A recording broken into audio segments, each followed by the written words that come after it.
both Mhm. of these stories have everything that the Democrats don't want to discuss. Let's say relaxed Mhm. immigration, like really relaxed, like super yoga relaxed. Okay. Yeah. And this particular situation with Minnesota is the social safety net and how it ended up being abused. Well, and Now, specifically taking from children who are hungry, which is like that was just a topic of that's a whole conversation other last thing. month. That was just the topic of conversation how like Republicans want to steal food from starving babies. Well, if we're going to talk about that, let's go ahead and talk about Minnesota.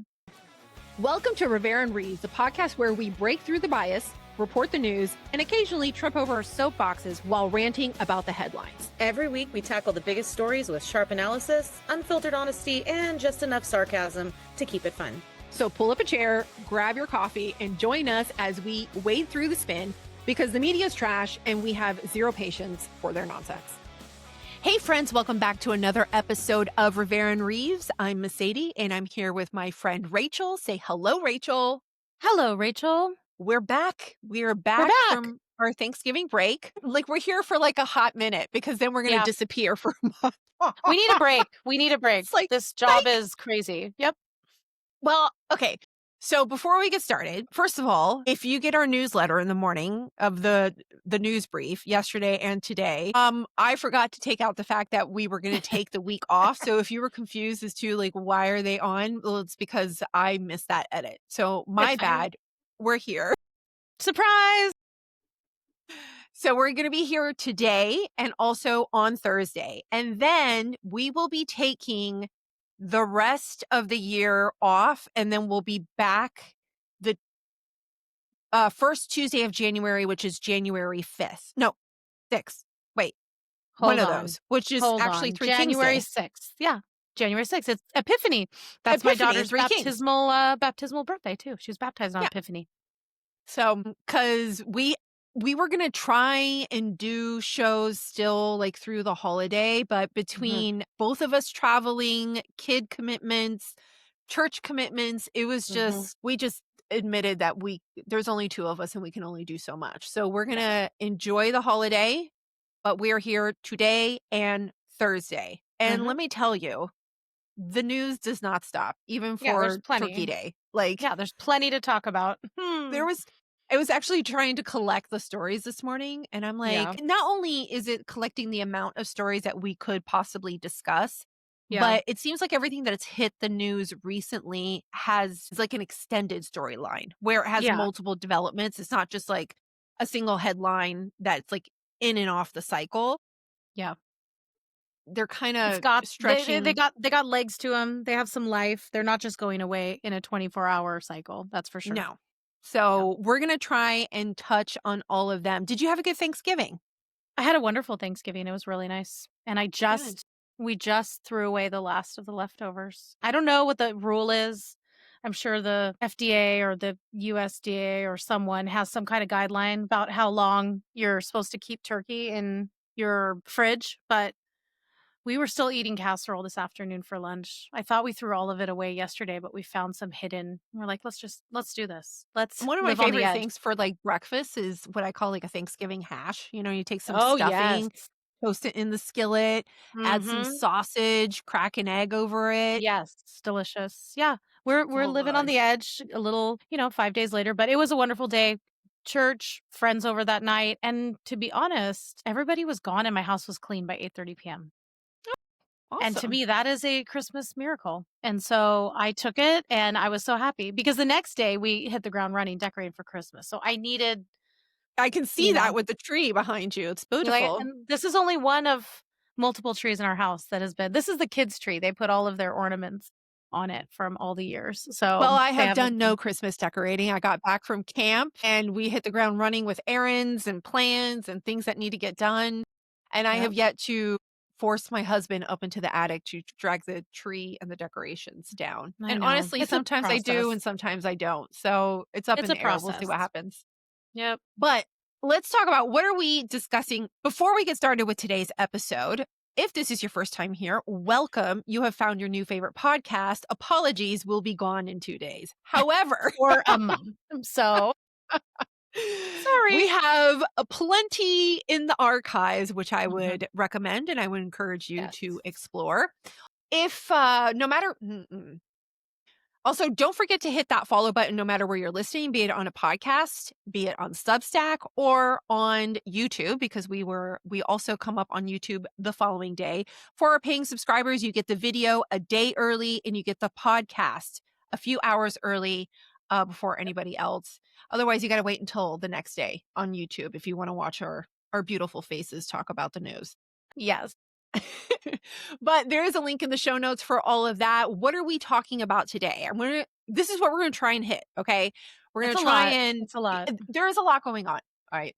A little bit of an update on the shooting on Thanksgiving Eve of the National Guard members in DC. The Minnesota fraud scandal that has wild. Absolutely wild. actually started a week early and then blew up because it started first with Chris Rufo at the City Journal and his reporting on it. And then the New York Times picked it up for some reason and that blew it up. Yeah, why did the New York Times? I mean, we'll talk about that, but that seems like a very interesting story. Like all of a sudden, journalism, what? Is it? They're actually getting close the to New York Times New has Year's done even more. resolution. Yeah, they did even some extra journalism zing also. Wow. On another story, so right now Hegseth is embroiled in some speculative scandal about a two-strike. How do I describe this? It's like double tap gate essentially, where Okay. I think that's how I'll describe it, but it's like one of these narco traffic boats was hit twice. There's some, we'll go into the details about it. Yeah. Okay. And how the New York Times actually did some journalisming, honestly. Wonders never cease. Wow. And if anyone is in Tennessee, we're also going to talk a little bit about the Tennessee special election, specifically because it's literally all over the news right now, especially the Democrat candidate. And why everybody's so interested in it. So that is going to be our goal. Fingers crossed we hit all these stories today. We'll see. Because, we're so disciplined here. We're a little chatty. It's been a while. We'll see what we can do. I know. I didn't actually. We did the Thanksgiving vacation. I don't think you and we texted back and forth maybe once or twice and then came back from Christmas break. And I'm like, I miss you. Where are you? And I sent a falling down emoji saying, I am so tired. She's shocked. She's like, excuse me, who are you? Why are What's you your texting name? me? Why are you having feelings right now, Mercedes? Why are you showing emotions? This is weird. Okay, this is going to be a hard pivot because we were just laughing. But the day before Thanksgiving, there was a shooting in DC. So 2 West Virginia National Guard members, it was Sarah Buckstorm, who was 20, and Staff Sergeant Andrew Wolf, who was 24, were shot in an ambush just blocks from the White House. Buckstorm, unfortunately, she succumbed to her injuries. She was rushed to the hospital. She did go I think she had surgery and everything, but she didn't make it. I don't even know she made it a full 24 hours after she came out of surgery, unfortunately. Yeah. Wolf right now is in critical condition, but he gave a thumbs up yesterday. He's giving signs of recovery. So continue to keep him in your prayers. The suspect was immediately apprehended. Actually, the reports are that another National Guard member who I think took him down with a pocket knife that he had on him, and another one was able to pull his firearm also and shot him. So he was taken away. His name is, let me try this. Okay. No, see, I didn't even try. On the Dawn Dispatch this morning, I said, I will not. You will have to go read it because I cannot do it. Well, his last name looks like Luckenwall. Let's go with Luckenwall, right? Yeah, pretty sure 29, that's not Afghan national, he was in Washington State, drove all the way to Washington, D.C., so literally across the country to execute this attack. Now, what do we know about this guy so far is that he was actually, while in Afghanistan, on the CIA's Elite Zero Unit, which is Afghan counterterrorism forces in Kandahar. He entered the U.S. September 8th of 2021. We all remember that on September 11th was the withdrawal from Afghanistan, disaster. The disaster from the Biden withdrawal from Afghanistan that ended with the included the death of, was it 13 or 16 service members that died at Abbey Gate? I think it was 16. 13. It was I think it was 13. 13. I believe so. Um, Correct and us if we're so wrong. he came over under Biden's Obama allies welcome and Mhm. underwent, this is the reports, extensive CIA vetting, annual security checks, and was granted asylum in April of this Mhm. year by the Trump administration after he applied in 2024. Okay. So that's how he got here. Mhm. Now, during that time, it appears like volunteers, for example, that were treating him because he was showing signs of PTSD raised alarms in January 2024 with emails saying that he was exhibiting manic episodes, Mhm. taking unexplained cross country trips, family reported combat PTSD, isolation, and apparently he had a commander friend that died in 2024, but the friend was in Afghanistan. Mm. And that friend was denied US asylum. And so Oh, some people are speculating that that precipitated his mental health issues. yeah. Um, but as of right now, we don't know, like, the reports are that he was acting alone. The Right. reports are also that it sounds, I think it was, if I'm not mistaken, I am pretty sure I have Secretary Nome was asked about, like, what was his situation? Was he vetted and radicalized before he Mhm. came here? Yeah. Which would, bring into question his vetting, or was he radicalized Once he got here. domestically? Yeah. Yeah. So Christine Ohm was asked about this. Let me play that for everybody here. Mhm. We believe he was radicalized since he's been here in this country. We do believe it was through connections in his home community and state, and we're going to continue to talk to those who interacted with him, who were his family members, to talk to them. So far, we've had some participation, but anyone who has information on this needs to know that we will be coming after you and we will bring you to justice. We absolutely will persecute you because we do know that we will never allow this to continue to happen in our country, allow individuals who came to our country that were unvetted by Joe Biden, allowed to run free and loose. We are going to bring them to justice and make sure that they're returned out of this country if they aren't here for the purposes of being an American.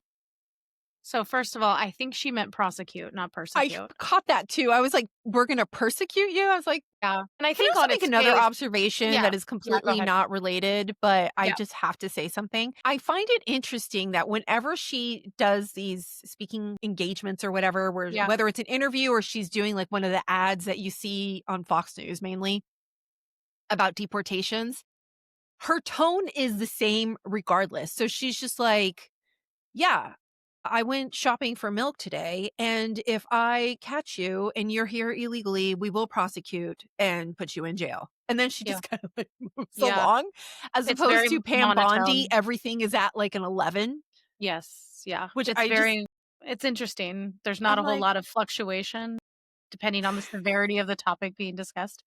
I think the problem with this situation specifically is that it's very easy and kind of a knee-jerk reaction for almost everybody to assume and place blame on the opposing quote unquote team when something so horrible like this happens and not try to wait for a moment to leave room for nuance because the truth is that this did happen after no one's going to argue that Biden's withdrawal wasn't a disaster, obviously. I mean, that's unequivocal. Democrats say that. But also, we don't know exactly if he was radicalized there or here. If he was radicalized here, that is a very damning situation for our culture and our country because of how many people have been let in just under that same provision that he was allowed in. And in 2020, I had a friend who is a veteran write on Substack about this very thing yesterday, saying there are very few people who wouldn't have been at least sympathetic to the people being left in Afghanistan who had yeah, worked with soldiers, who had worked with the US military, and who wouldn't have said, yeah, they've worked with us. They're friendly with us. Let them in, under these horrible situation being handed back to the Taliban under Joe Biden. And now that it's happening this moment, and we can reflect and go, well, he was brought in under Biden. It's just very easy for us to say, well, it's Biden's fault then, as opposed to looking at the whole story holistically and going, it's just not as easy as we want it to be in this situation. That doesn't mean it's not awful. It doesn't mean that we shouldn't be deporting people. It doesn't mean that we shouldn't be vetting people continuously. We need to be doing that. But there's lots more to this than just he was brought in under Biden's watch. This is Biden's fault. Yeah, There's and more I mean, to it. and in that was a Meet the Press interview over on, like, on the during the Sunday circuit. Mhm. Kristen Welker pushed her on that. She was like, Yeah. "Well, wasn't he granted asylum by the Trump administration April of After there 2025?" were alarms brought up. So, Correct. And she was kind of dodgy on answering yeah, that question, which, I mean, of course, you're not I mean, surprised. It's to be expected. But, I think there's a lot of things here, because if you are radicalized, or you're already a radical, or, and you manage to infiltrate and work within the CIA, or even yeah, while you're working in the CIA, you become radicalized and you go through the vetting, like that, to me, at least you can say, no, you cannot enter because you already have an existing yep, problem. Now, if you look like you're okay, you pass all your vetting, and then you enter the United States and then you become radicalized, yep. that is a to me, much scarier issue, I think because, so. like, Because they're what are already we doing here. here? What are we doing here that is further escalating you know, tensions, problems, also just the way they were raised. Something that the columnist brought up in the piece I published yesterday was we are dealing with a mindset that is foreign to most Americans, even ones who serve in Afghanistan. When people go abroad and they serve in military in these types of war zones, they come back fundamentally changed, and some of them would definitely say like emotionally damaged in a way from what they saw. They're never to be the same, and they deal with horrible, horrible all kinds of things, right? Veterans have to deal with so much psychological fallout from what they are called to do. Now imagine being a person who is raised and has only ever lived in that type of war zone. That's your entire life. We're dealing with a totally different type of person. And then they come here and then they're further radicalized in the country that they were assisting. It's a total mind warp that I don't think any of us civilians, even some soldiers, could understand when you're raised completely like that's your only frame of reference. And so that's another part of it that I just don't think we can understand. But if they're radicalized here, that's I mean, that says a lot about pockets of our country that we're not even people are saying there's pockets of these radicals in Washington state. I mean, they're everywhere all over the country, but that's crazy, right? Am I the only one Yeah, who's like, no, absolutely. Absolutely. I think it's absolutely concerning. And I think a lot of things that I've heard in of the discussion of this particular individual is that they had a hard time assimilating. And I'm sure it has to do with that. Like, you come from a country, you're consistently at war, and then all of a sudden you're in Washington state where you can mhm, go down the street and grab a hamburger, like it's no right, big deal. right. You have to acclimate to our systems, our culture, how we work, how you make a living, how you associate with people. And even if a person has the best of intentions when they come here to the United States, culture shock is a real thing. A real thing. Yep. A real thing, and it can be a huge adjustment. And we're dealing with a person that can't just, like, go back. They have to go somewhere else that maybe is Mhm. adjacent. And I think Yeah. that's also the discussion that some people have had of whether, I'm not questioning, like, look, if you're a threat to the United States, first, no entry in the beginning. And if you are not a citizen and you're here out of the goodness of our heart and you become a problem, goodbye. Yeah, and Okay. there's, like, red flags, things are being like, let's Goodbye. go yeah. Yes, this I is have not no issue with that. mm, But I th- I would be more concerned about, like, where are others who came here initially maybe on good intentions, because we're always being told, like, we can't demonize everybody, good intentions, but that also doesn't mean that you mhm, can't continue to vet them, because right. people are capable of changing, and Mhm, change could manifest in this way. And you just have right. to come to the realization is that if this is what ends up happening, they need to go. Yeah. Like, it's not people that wanna act like that's not showing empathy, that's not being what's the word? Hospitable, but our duty is not to be overly hospitable. or compassionate to immigrants just simply because they're immigrants. That's not what we're supposed to be doing. Our task in front of us is to care first and foremost for the homeland and for our own citizens. And then we can follow that up with dealing lawfully with people who are seeking refuge and asylum, but there has to be some sort of like checks and balances here. You just can't let everyone in just because they're an immigrant and we want to be nice. Like that's just not how any country works. Yeah. Period. Well, for the time being, nobody's coming into the country because after this happened and after the next story that we're about to cover came to surface, which was rampant abuses of fraud and stealing over $1 billion in taxpayer dollars from predominantly members of the Somali community in Minnesota. Involving our almost vice president of the United States. Holy moly, can you imagine? First of all, I can't believe, like, I know, obviously, the legacy media right now is really fixated on the Hegseth boat situation, which well, we're they gonna have to touch on. be. They have to be because, I mean, this Like, is bad. This, to me, is huge. First of all, both of these stories have everything that the Democrats don't want to discuss. Correct. Immigration, or the risks of just like open, I don't want to say frivolous, but like relaxed, let's say relaxed immigration, like really relaxed, like super yoga relaxed, okay? Yeah.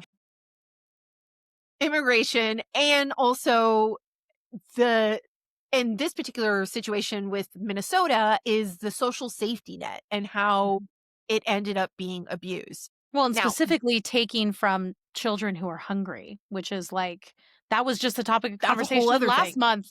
Well, that was just the topic of conversation, how like Republicans want to steal food from starving babies.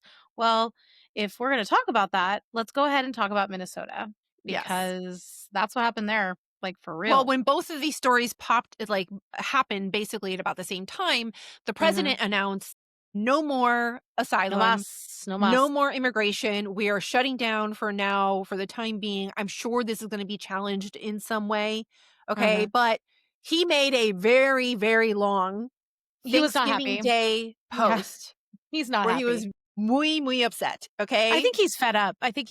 Just in general. He just like with a lot of stuff. He's just had done. it. He's I can calling just people imagine him. Of names. course, like he's not actually, but like I'm just picturing him like with his two little thumbs, like angry, typing it. Of course, that's not what happens. And we saw from the documentary, he has a woman that types everything out for him.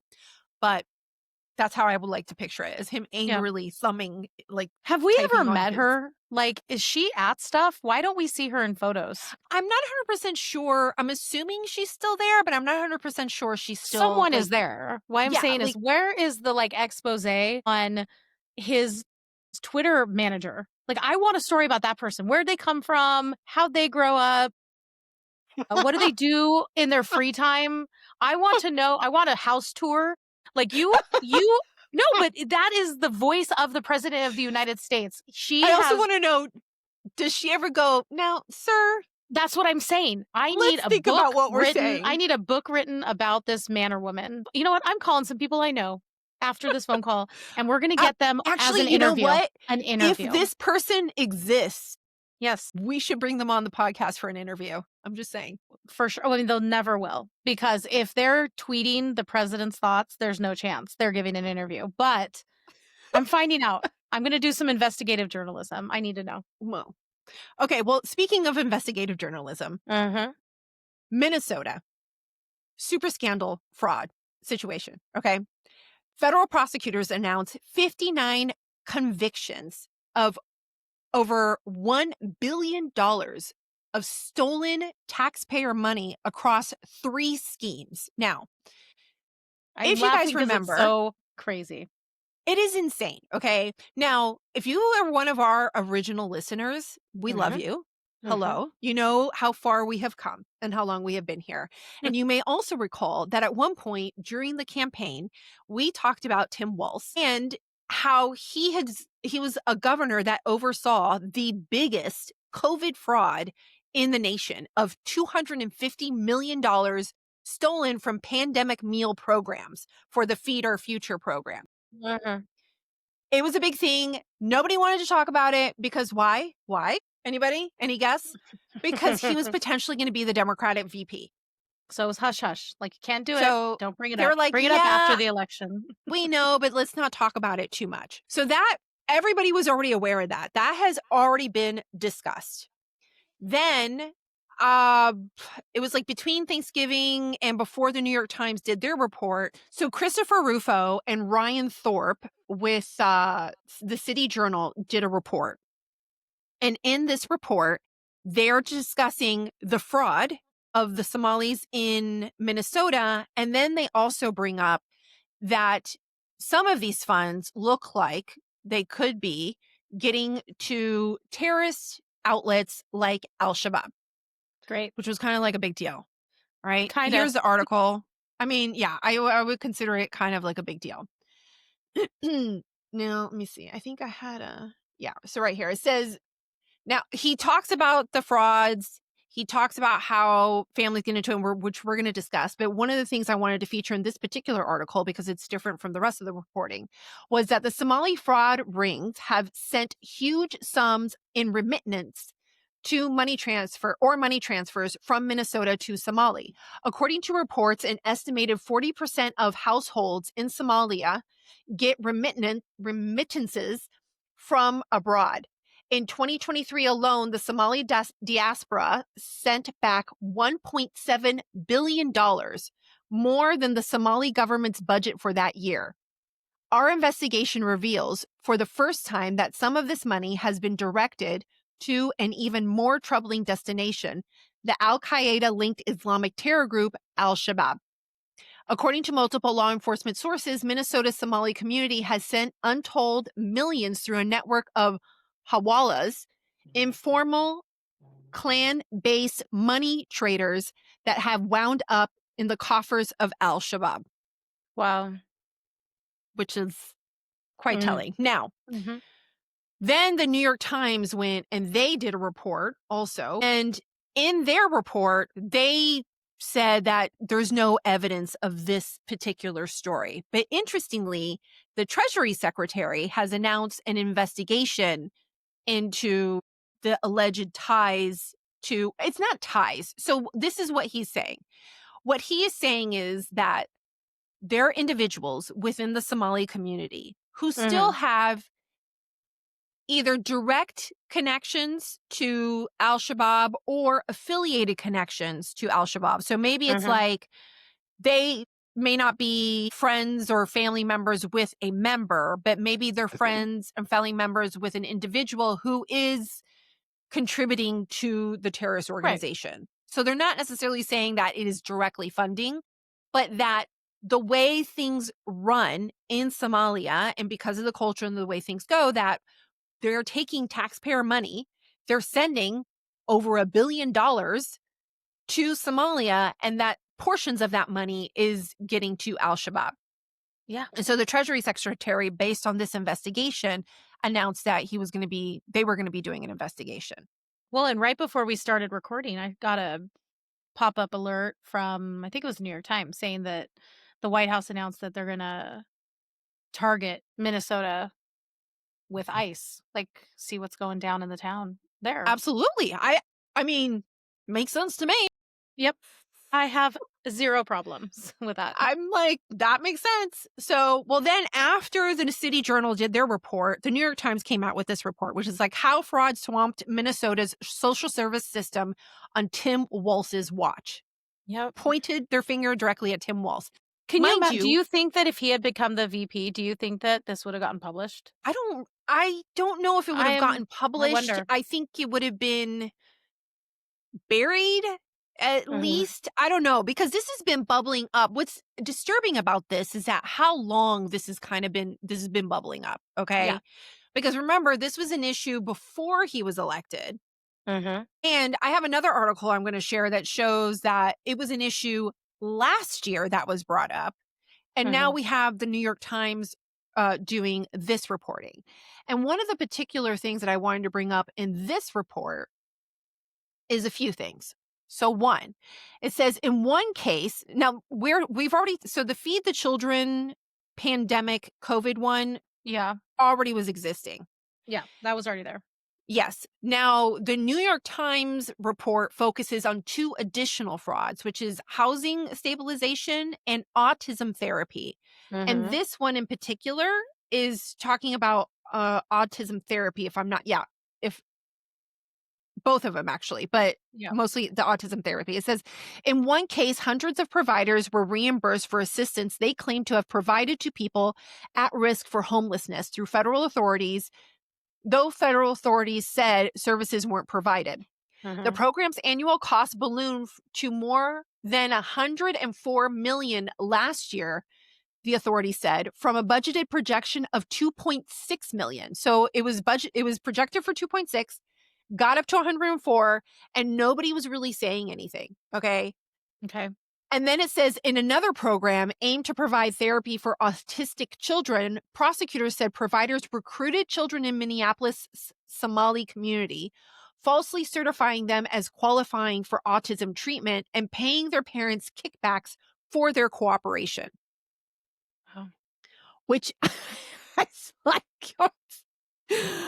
I couldn't fathom, because to me it's like the other issue, it isn't just like obviously people are going to be corrupt, but it's Yeah. that, oh, you mean we had this budgeted for 2.6 and you got up to 104 Yeah. million dollars?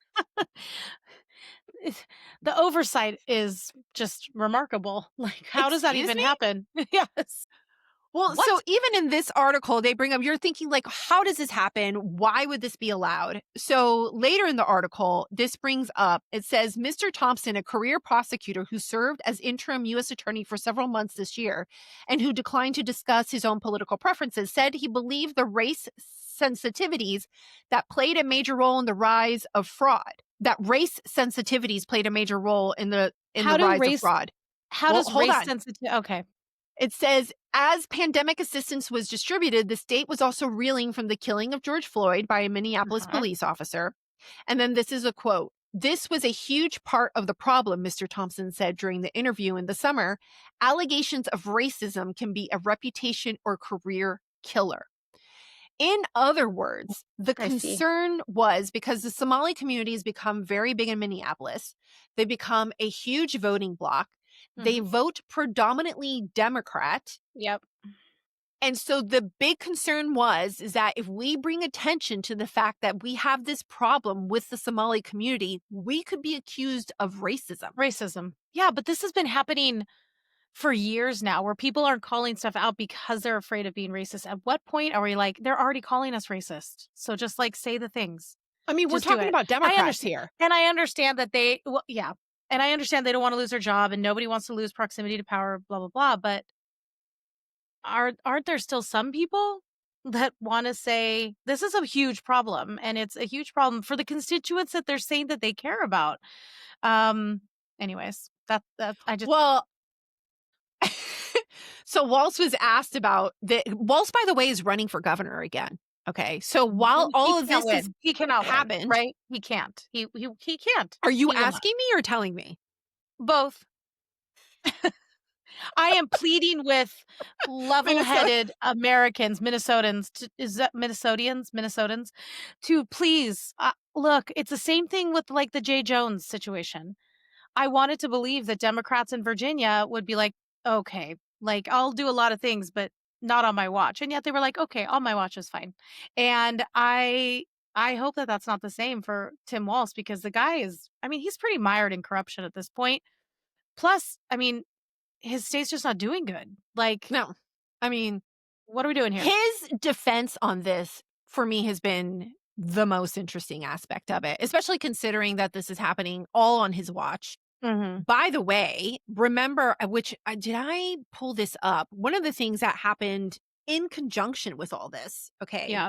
was an X post from a account called, let me see if I have it here. Oh, the Health and Human Services employees. Yes. So it from was listed Minnesota? as Minnesota Department of Health and Human Services employees. Mhm. Apparently, it wasn't that official account. A lot of people thought it was the official account. And it said in the bio, 450 employees, this is their account. So the official Minnesota DHS account is separate from this one. So one is a government one. This is run by separate individuals who are whistleblowers within the Minnesota government system who are specifically pointing the finger at Walz and saying Okay. that he was brushing this under. And not only was he brushing this under the rug, but apparently he was also attacking whistleblowers for coming forward with this information. Yeah. So he was undermining them, punishing them, using all of his So systems in place to kind of, do so their they deal. started posting yesterday, and it was getting Well, tons the and tons of account actually traction. has been up for a while, but Yeah. they had this very long post, which I Yeah. can't read the whole thing here, honestly, because it's so like we don't have time for it. But in this post, which went viral, this says fundamentally Tim Walz is dishonest, lacks ethics and integrity, has poor leadership abilities, and has never taken any accountability for his role in the fraud. Instead, Tim Walz deflects by blaming national politics for his own failures and distracts the public with inventive lying. Okay. I mean, look at this thing. This thing Yeah. is a whole testimony. Well, and This they not went only did that, they also responded to like Kamala Harris post from a year and a half ago, something like that. Pretty, yeah. pretty Well, clear in their opinions. and this has reached almost 40 million views down Right. here. It was being retweeted by everybody last night. And then I went to go find it to put it in the Dawn Dispatch, and they had suspended their account. They were Or temporarily suspended because they ended up having to change their name because Okay. people were confusing them with, or allegedly they were given a strike for impersonating an official account. Okay. And so then they went and they changed their name to Minnesota State Fraud Reporting Commentary.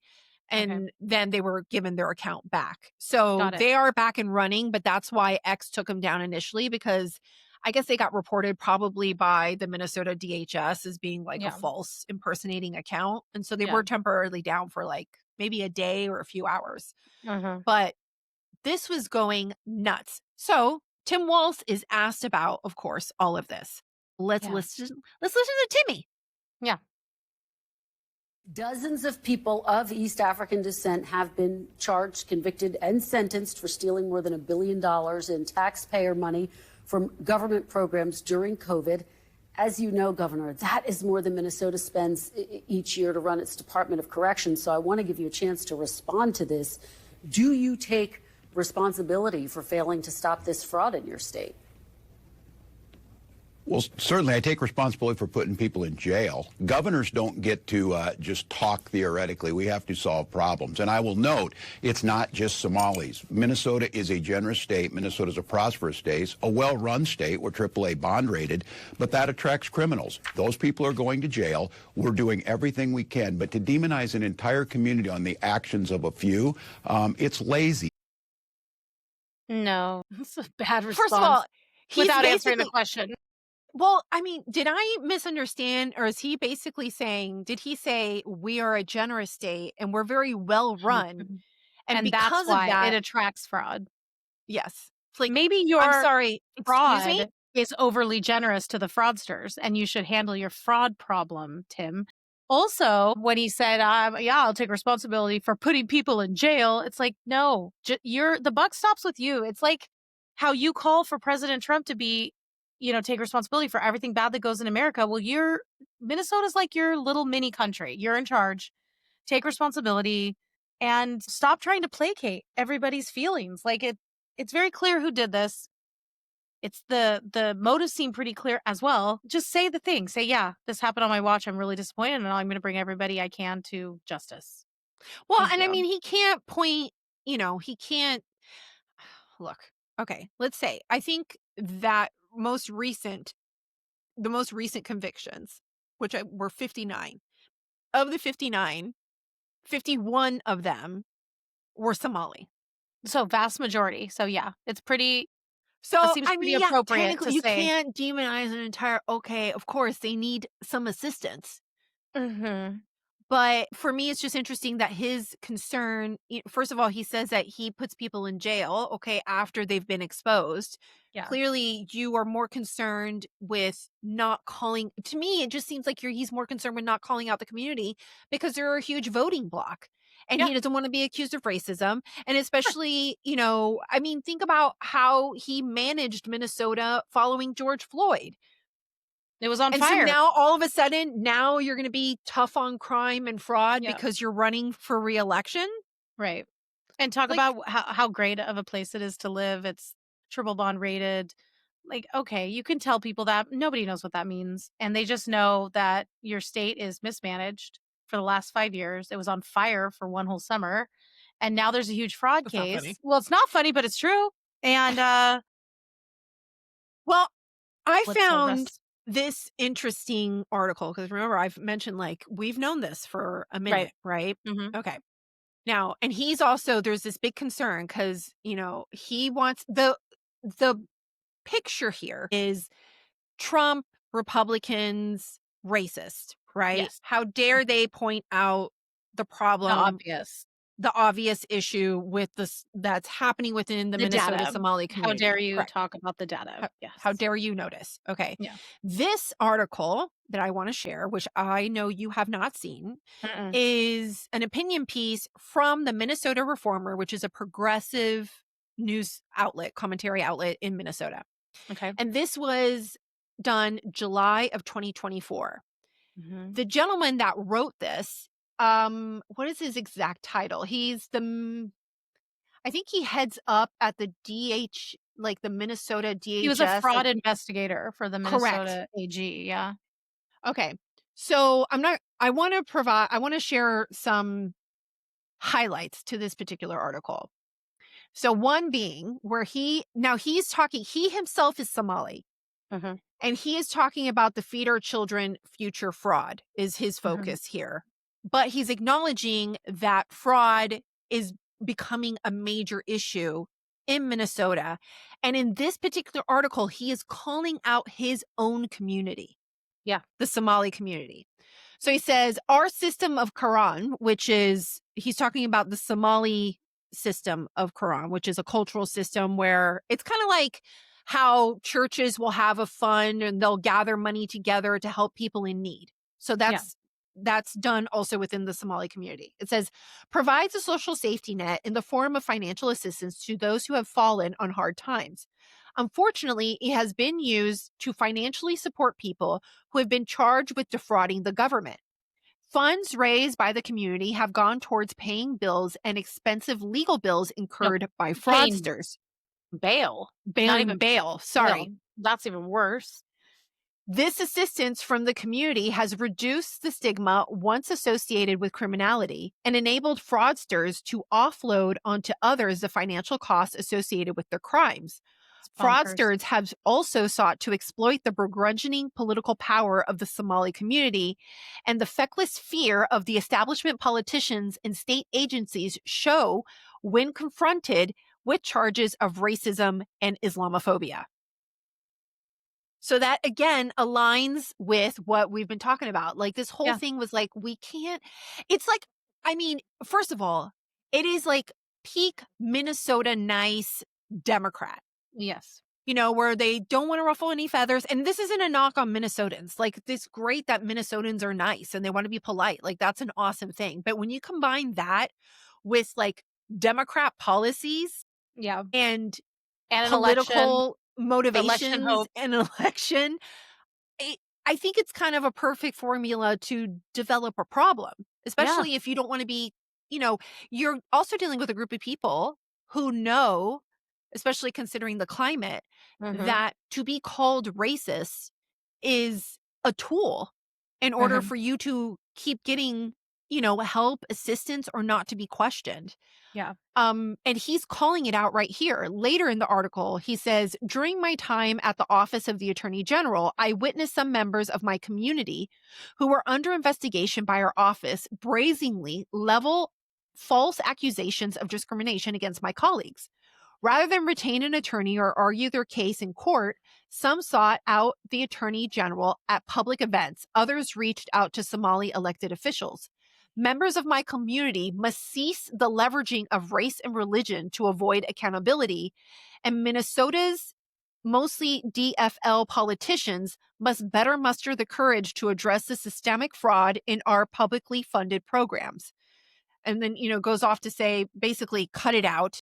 Yes. We need Quit to, it. it says, the last line goes, of course, as long as there are people who possess the desire and opportunity to commit fraud, fraud will occur. And I implore my fellow Somalis to respect the law. Mm-hmm. So I think at the end of the day, what we're dealing, I think these two stories are interesting because it shows the challenges of immigration, unvetted Assimilation. immigration, chain immigration, and also when there isn't assimilation. Recently, Who was the guy that was running for mayor in one of the Minnesota, was it in Minneapolis that he was running for mayor? Yeah, I don't remember his name, but He lost. was lost and he was Somali. And Mhm. the reports are that he lost because of Warring interclan tribal conflicts, not necessarily so much because of the politics of the situation, but Yeah. because of the dynamics within the community of clan against clan. Mm-hmm. Yeah, well, and I think it shows kind of how far from the mark we actually have gone to where we're even having a discussion where people are being called out by their fellow people within their own tribe as Somalis and not Americans. So then the greater question is, how many of these people who are committing fraud are actually dual citizens? Are they American citizens now, or are they just living here? And if it's this huge growing group of people who are taking over different cities, and they're not even necessarily American citizens, they're just, asylum seekers or legal migrants, but they're not. It's highlighting the problem with no assimilation. They're creating new little countries within our country that are run differently. Huge cities are being handed over to a totally different groupthink than the American way of life. And what do we say about that? What do we think about that? Well, and I think, the issue too is that for far too long, making that observation ended up with you're a racist. accusations of racist. And Yeah. interestingly, it only goes one way. If a bunch of I can't tell you how many reports I have seen of Americans who are I don't know, flooding to Mexico City, for example, Yep. and Mexico City or even Spain or something along those lines, and these countries being upset about that, Yep. protesting it, wanting them to go back to their country, air quote, for Americans to go back to their country. Mm-hmm. And it doesn't go both ways. I don't fault Spain or Mexico wanting to look, you can come here, you can come live here, but you must assimilate here. You must become aware. It's so funny to me. Liberals talk so much about being respectful of everybody's culture, except ours. Except American culture. That's the only culture it's we don't need to be accepting of. In fact, we need to do the idea of complete opposite of that. assimilation. Yeah, the idea of assimilation to them is racist because it's saying we as Americans believe our culture is what we want to preserve and it's important to us. They read that as we as Americans believe our culture is superior to yours, therefore you must become like us. And sure, there's people in Nick obviously there's that people think something like that. But I do believe that my country is worth preserving, the culture, the traditions, and you will not preserve that if you have an open border, if you have no terms of assimilation that people have to rise to, whether it's know the language or it could be all variety of things. But the fact that we can't even say, yeah, I kind of want to keep American culture and tradition, and there is an American culture and tradition, and we're not going to be able to if we're just deciding that the compassionate thing to do is to allow anybody from anywhere in the world to come here and practice their religion, their ideas of how a culture and a democracy and a government are run everywhere in major cities all over our country. We'll cease to have a country. I don't understand why that's racist. It's not racist. That's why it doesn't bother me anymore when people tell me I am, because it's not. It's okay. And that's what we're seeing here. And if you dare to say, why are they being called Somalis? Why aren't they being called Americans? Are they Americans? If they're Americans, they're Americans. And if they're not, and it's a whole city full of Somalis, well, let's talk about that. Do we have a problem with that? Because I kind of have a problem with that. Yeah. I'm sorry. I mean, I have a problem with it if you're not assimilating. Absolutely. I would have a Yeah. problem. Like, I just don't think this should be scandalous. And I It's think not. what I find most interesting here, too, like if I were to add another layer to this discussion before we move on, Mhm. Minnesota, that Midwest area was settled, or the communities that relocated there initially were Mhm. Scandinavian in Mhm. nature, Dutch, it's why they kind of have that funny little accent and everything like that. And it's also one of the reasons that they have such a robust social safety net in a lot of those states, Mhm. because they brought that over with their culture from the Mhm. Scandinavian countries to these regions of the United States. And there is also why they're so Minnesota nice. They're all Mhm. very like assimilated, they're all very similar. And so I find it very interesting that then you go and you inject a community from a completely different, like not only American, but just The like other side of the world that does not think at all like we think about religion, about, like, about family, community, about like community, the way. about how government is supposed to run. I mean, we could not be more different. We could not be more different.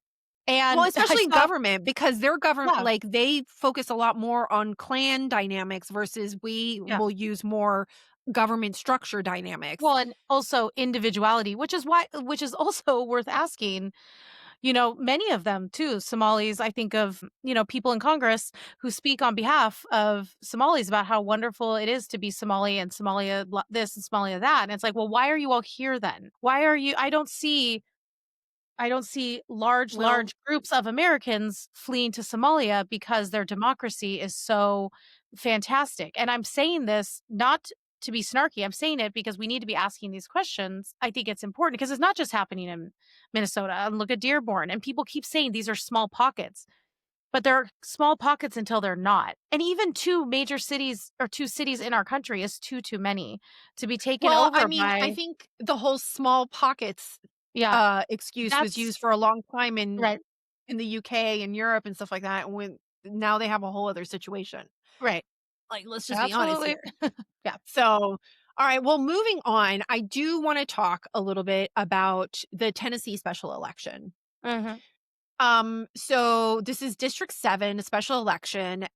We got the Democrat is Afton Bain, and the Mhm. Republican, who honestly, did not really even, and first of all, it's not my district, Okay, so but you also can. like he's just not getting the coverage, right? So the Trump backed Republican is Matt Van Epps, who's apparently, I think he's in the National Guard right now, but he's a vet, he's a Christian, he's a father, he's a business owner. He is like peak Tennessee Tennessee. Republican. Right. Yeah, But tell me about this absolutely. young lady. Tell me about this young lady. Now, Afton Bain What is, a name too. That I that sounds like know, she should be she a sounds like coastal the elite. Like Bain she by should be existence. yeah, she should be though on like the coast. She should be in Massachusetts, Vermont, something like that. That's I what don't that know. name. I don't know. So now this is a big deal because this particular district, Trump won it by plus 20, like 22 points. That's a huge margin. Wow. So it shouldn't even be close. But special elections, we all know, if you guys are listeners here and if Mhm. you're into politics, special elections are special. Yeah, They're they are. weird. They can Okay. go all over the place. You They don't do know weird what's going to things, happen. Yep. especially because if you think like, oh, it's a for sure Republican state, Mhm. or No, don't ever that's say where that. people That's when you're let going to their lose. guard down. They're Yep. like, "Oh, it's fine." And then Afton Bain goes, "What's up?" Blows everything up. Yep. So some of the highlights on Lady Bain, okay? She was on a podcast where she declared, "I hate Nashville." Mhm. She's asked about this. She's made anti-family statements, as in she did not want to be a mother. What she wants is power. I have clips. We'll share some of these Please clips. play those. Yeah, play And that then one. also That she's one's a talked about special treat. defunding the police. Let's do a grab bag. I don't even know exactly what. I know this is Afton. I'm not sure which one it is. Let's see what she has to say. My therapist always asks me to transcribe my dreams when they happen, and the recurring dream I've had is standing up in a cafeteria full of women. I don't know why I was there or whatever, and saying, "I don't want children, I want power," and just screaming it at the top of my lungs. And for someone who grew up with my mother telling me never have kids because you will, you'll have to give up a lot. You'll have to sacrifice professionally, which is what she was saying.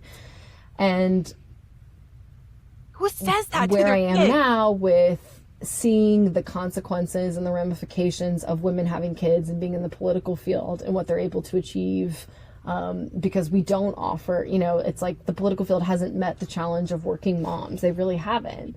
But also the deeply patriarchal structures that these women are involved with because they've chosen marriage and they've chosen to raise children. And I think in the South, I have so many thoughts. I have so many thoughts. First of all, shame on that mother for saying that to her child. And that was like I a don't care. podcast interview. So that's not a Yeah. video for any of you guys that are listening, because the photo that people have attached to that audio is. Yeah.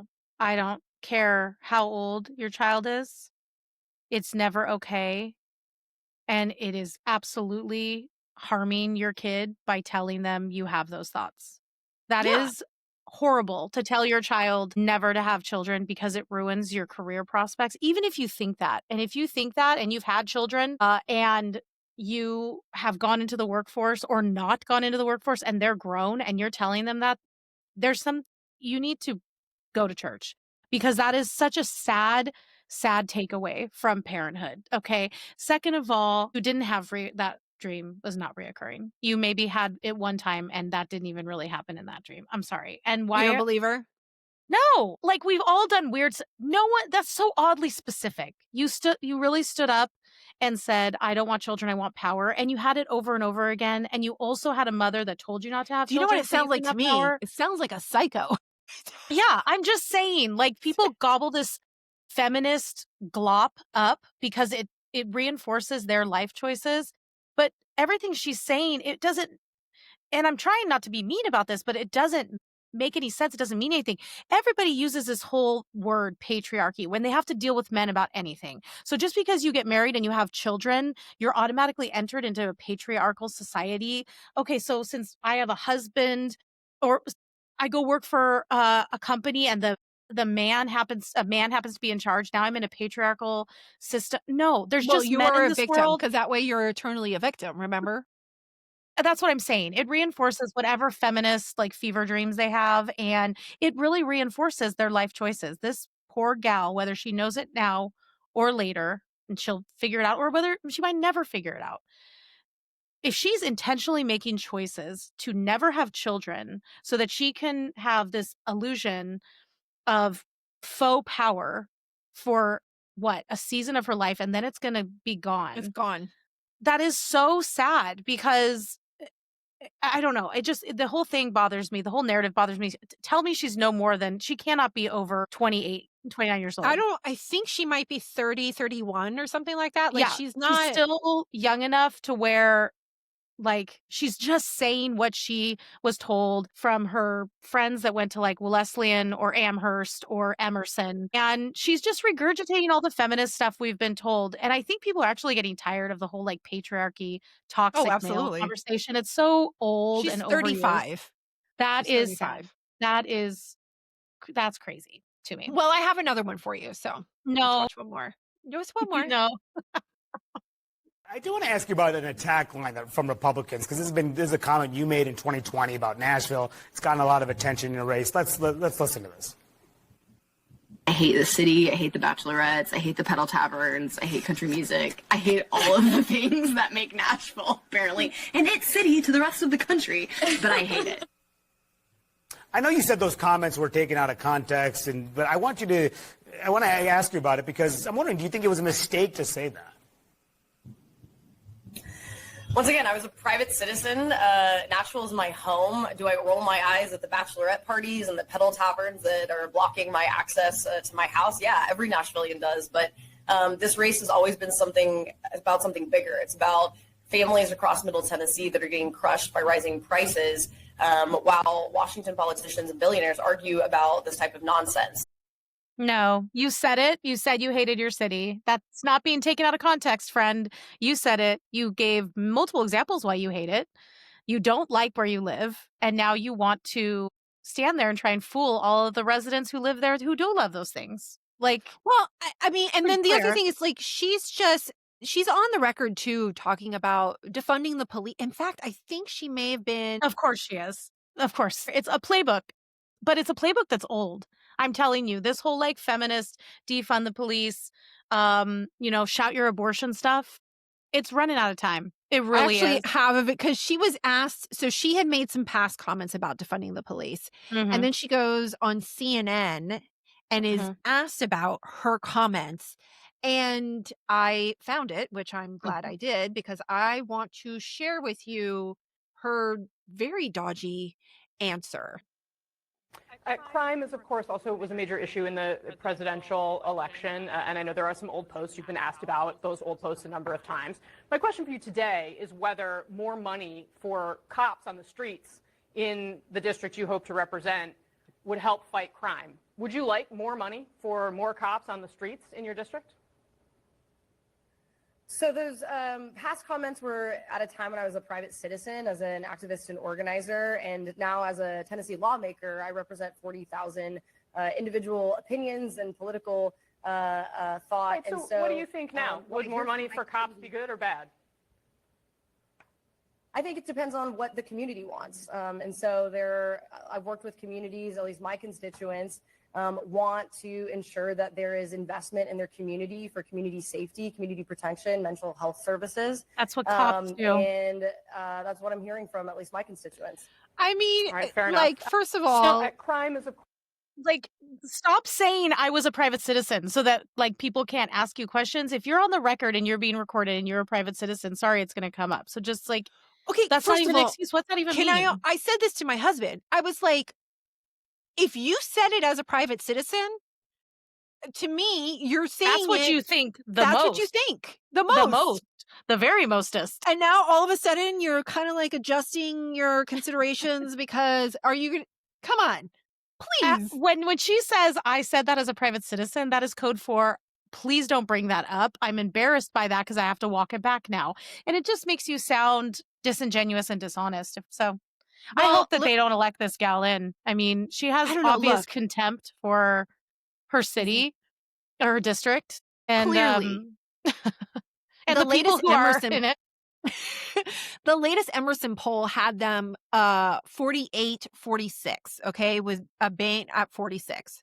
And everyone, like the Democrats are pulling out the stops, hoping to flip this seat. You had DNC chair Kevin Martin visited, Kamala Harris campaigned for her, AOC campaigned for her. Yes, like for this gal, for this chick, for this like specimen of a Democrat. Well, I think at this point, it's a numbers game for them. They don't care obviously they don't care. Look at what happened in Virginia. They just want Democrats in office. Well, to me, if anything, this is just confirmation that the Democrat Party themselves, like they've put all of this weight behind her. They could have really, if they really wanted to compete for this seat, they could have put up and supported a moderate Democrat. Yes, they could. Correct. And they may have actually had a good chance of flipping the seat, but she won.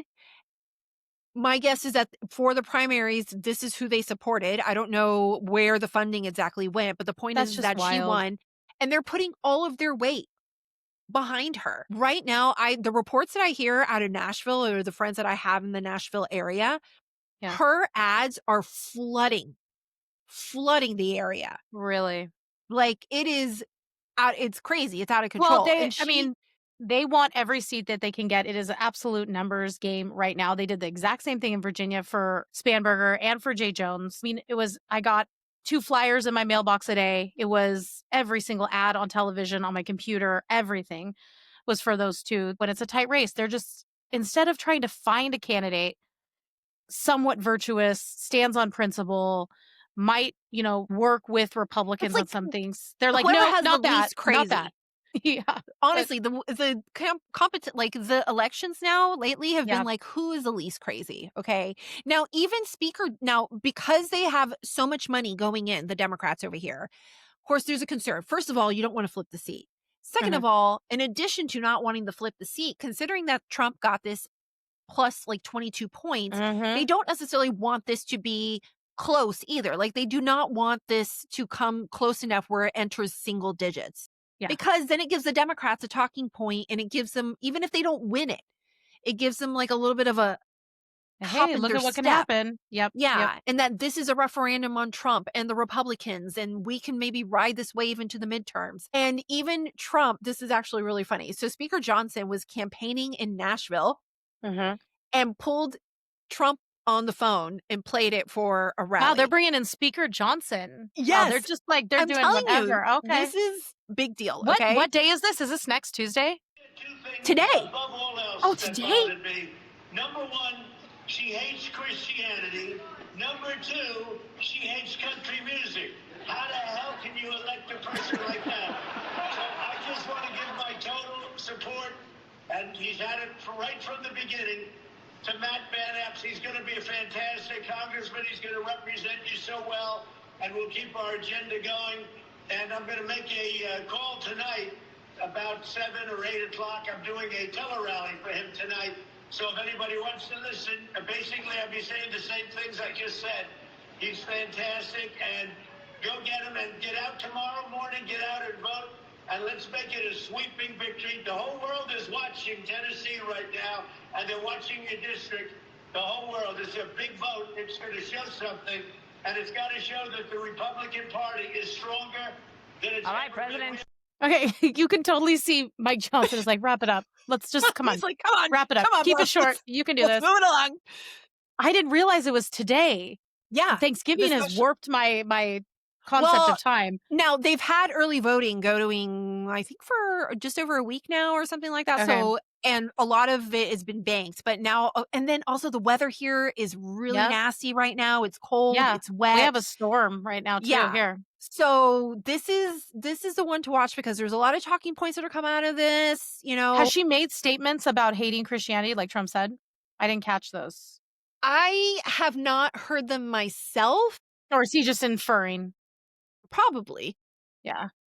I can neither confirm or deny. I have not seen that. I've definitely seen her defunding the police. Yep. Totally pro-abortion. Totally, like, she is pretty out there. Okay. Yeah. And I mean, she just looks like, Well, she looks like how she feels. And I mean, Yes. if all we have to go off of are the sound bites, I think she's genuinely in a state of like upsettedness. She doesn't like where she lives. She's lonely. I don't know if she's married or not. well, and I think but it's really she's- interesting, because another thing that's a big factor, especially for that district because of Nashville, is the amount of transplants that we have that have come into that area specifically, like to Tennessee as a whole, but especially into Nashville. It could very well make, even though Trump won it by 22 points, it could make this competitive, because there's a lot of people that may have voted for Trump before, but that they're like soft Republicans because they're transplants from these coastal cities. Yeah. So that could be changing the dynamic too, which I'm like, okay, now you need to go home. Yeah. Yes. Now you need to go. Okay. So, all right. I know I mentioned that we were going to talk about the Venezuela boat strike, or the double tap gate, which is what I'm talking about. If you guys haven't heard about this, so we all know there's a lot of activity going on the coast of Venezuela, right? Yep. And we have been doing strikes on narco traficantes on boats in the ocean off the coast of Venezuela. Now, there was a recent report in the Washington Post that I think the very first incident, which is the September incident, was the first strike where Venezuelan boats off of Trinidad killed 9 or 11 individuals on board. Now, the claim is that dropped a bomb on the boat, it blew up. The boat blew up, but 2 individuals survived and were holding onto the boat. Then the claim from the Washington Post was that Hegseth gave an order to say, kill them all. Basically, we got survivors, let's kill them all. Now, they're arguing that this is a war crime. I'm not going to get into the discussion of whether or not this is a war crime, because that is not my expertise. I'm just telling you what the story is. Yeah. Okay. So allegedly he gave a direct spoken directive he gave a spoken directive saying to kill everybody. And this is in quotes in the Washington Post. Okay. Now, this is what everybody's like arguing and debating. And it's been a little bit of wishy-washy. So like the White House has been kind of denying it. Then they confirmed it because it was during the White House press conference that Caroline issued a statement, or she read a statement where she basically confirmed that the order was given by an Admiral, is it Admiral Bradley? Okay. Admiral, yeah. And that and then the New York Post this morning did a report. Now, mind you, the Washington Post has a bunch of anonymous sources. Like nobody's on the record here. Okay. Okay.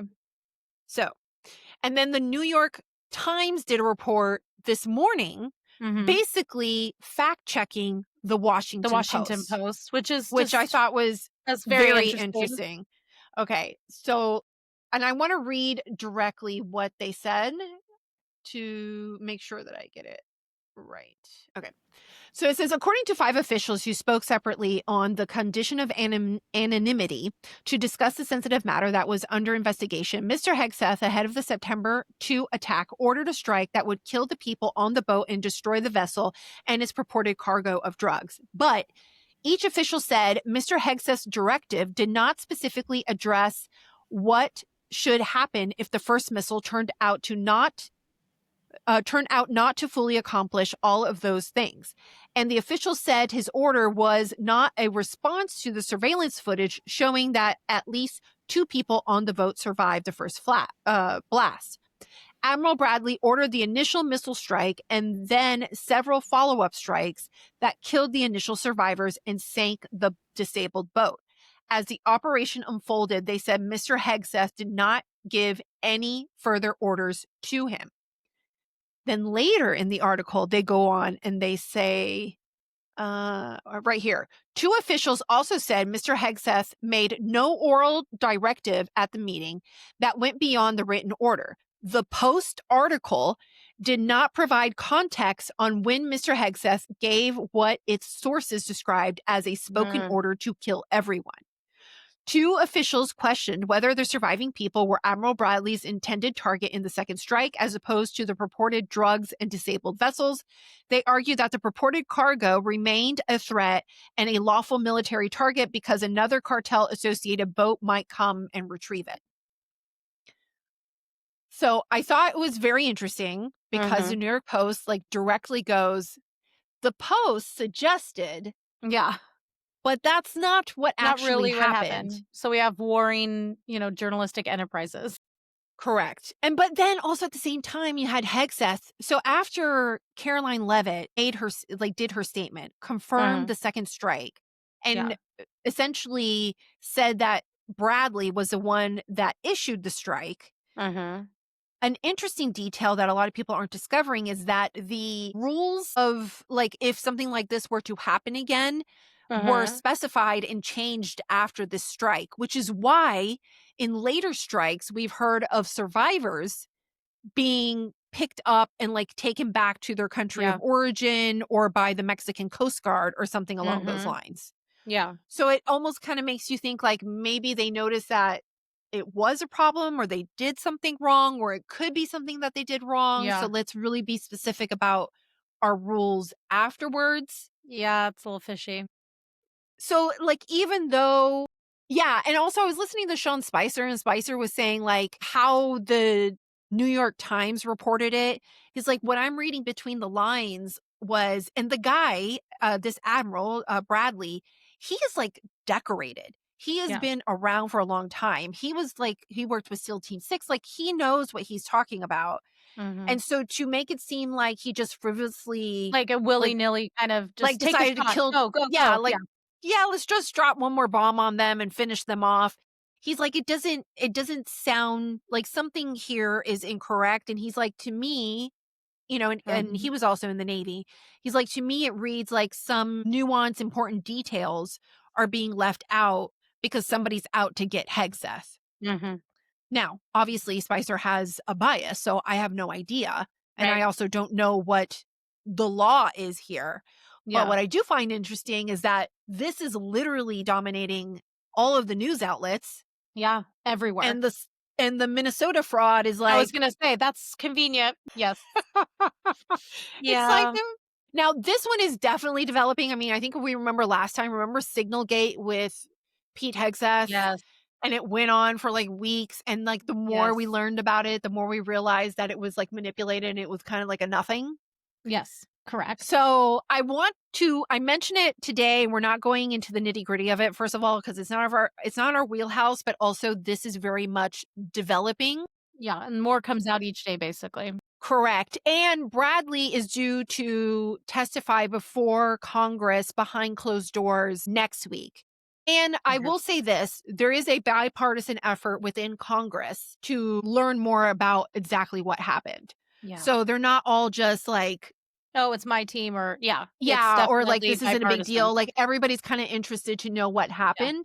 Yeah. And, you know, it's also worth mentioning that this was all happening in the context of that video from the Democrat congressman and, you know, saying like, you don't have to follow any illegal orders from the president.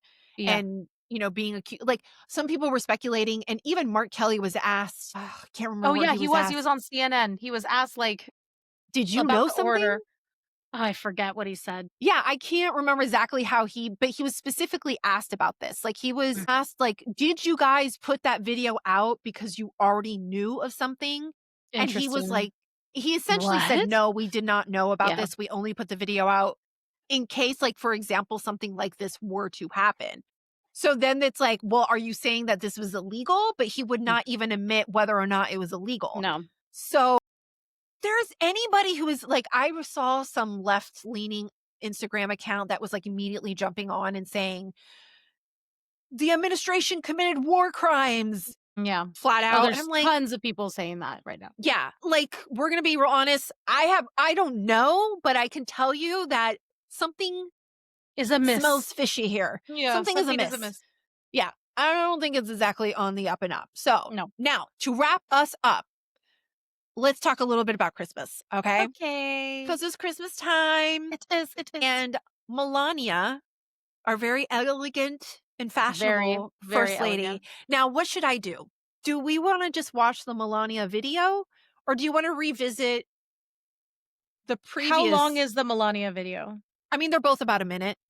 Oh, let's watch both and contrast them. But can we start with Melania's incredible outfit and I'm not a fashionista, and I really think there's like a million more important things to talk about in the world. However, she is just very lovely and so classy. And I think that matters in a sense. Absolutely. She came out to greet the Christmas tree when it was being drove in to to be, dropped off at the White House. And she was like in Christmas plaid and a jacket, or maybe it was a cape, but her super shoes, super stilettos that were plaid also, that matched her outfit. And I was like, you know what? You're killing it. I would be walking out in my Costco pants and flats and no one would appreciate it. And I just feel like that's a gift she has. We all have our gifts, and that is a gift she has to put put together those outfits.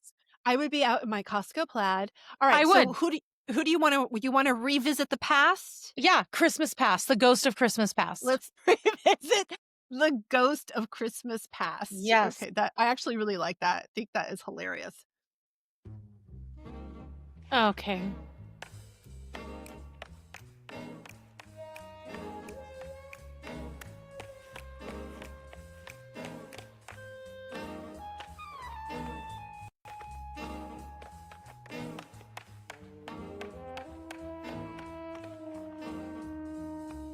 Because this is like, I don't know if you guys, for those of you who are listening, if you don't remember, last year, Jill did the Christmas with this tap dancing crew. It kind of reminds me of like what you would expect a teacher to do in her classroom as a class project. Absolutely not. Christmas. No? No, I mean, I don't want a teacher to do that with children in there. I mean, it's festive, but like this is what we ended up with. No. Okay, enough tip tapping. More tip tapping. Let's do it.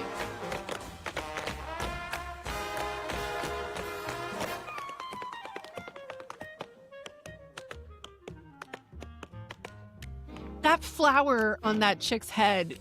That's a guy. That's not a chick. Oh, is it a dude? Yes, this is what I'm saying. It's like one big drag show. It is a drag show. That's all it is. Sorry, not sorry. And men dressed like like furries. I don't know. What is this? Crown. I mean, it's very child-centric, I guess. No, it's very Broadway. It's like yeah. Like is a dude with the flower on his head. Yes. It's like overage theater kids dressed in drag. That's what it is. Okay. So, okay, there's a reason like why if you showed that video to a random gathering of 10 grown American men that have to go to work every day, they would be like, why does that gross me out? Like it's ick. It's a bunch of grown theater kids like who have worked on Broadway or in musicals their entire life. And it's like a drag show. It really is, because I think half of the people were men when you can't tell. Okay, so I don't know. Well, I thought the person with the flower on their head, I thought it was a chick. And then apparently it was a dude. Also, I know you haven't seen this, but there is a show and a video game called The Last of Us. And the premise of the game is that the people, it's like a zombie apocalypse thing, and people turn into like mushrooms essentially. And the spores and the mushrooms take over your body. So you're saying that's what that looked like? There is one of the characters that has like a mushroom thing pop out of their head. And that's what it looks like to me. Yeah, that's it. That's it. Now let's visit Christmas Present, where Melania just shared a video of the White House. And it's very different. I think, I don't know. Let's watch it together. Okay.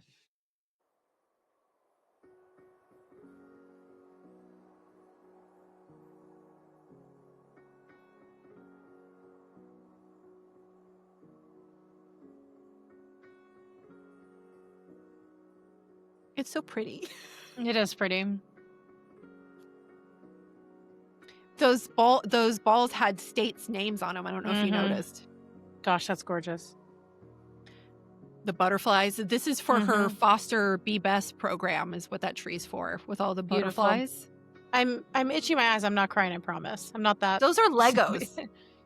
Wait, Lego Trump? Was that Lego Trump? No, yeah, the Trump portrait is and made the George of Legos. Washington one? Yep. Oh my gosh, that's so great. My girls thought it was like diamond crystal art. Like, yeah, you can do that. Oh, it's for the America 250. I love it. Look at the gingerbread house of the White House. Oh, I love it. And a nativity. Look at that. What do you know? I didn't see a nativity in Jill's video. Yeah, no, that's just no classy. nativity there. That's all it is. It's just classy. Although I do love, you gotta love the Donald Trump and George Washington Legos. Like they're both on these pedestals. I was like, oh my gosh, it's so perfect. Well, because that particular room, I saw a video. That room is supposed to be like for the it's supposed to be like the holiday kind of like toy room, and so that's why they had the Lego portraits. And then there was one that is a room for the 250th birthday, and then there's a room for her Be Best initiative and her foster program initiative that she does. So I just thought it was, and I freaking loved the gingerbread house because they have that top level open, so you can kind of get a sneak peek into that room and the living space of it and everything. So I just thought it was very cool. It was sweet. I like it much much. It was just so much difference. So it was actually funny. A lot of people were like reposting Jill's Christmas, the dance, and it was like with this like don't forget what they did to you. It's true. It's kind of like the different, like you have the Easter celebration, with Biden kind of wandering around aimlessly and the Easter bunny having to be like, come, let me guide you, as opposed to this year's Easter egg roll where Trump and Melania are saying hi to the kids and they're coloring with them and they're just very with it, and they do this for basically like everything. They're like, look at what it was and look at what it is, It's actually been interesting because, he just had that MRI results were released yesterday. Yeah. And there was a lot of speculation about him having an MRI.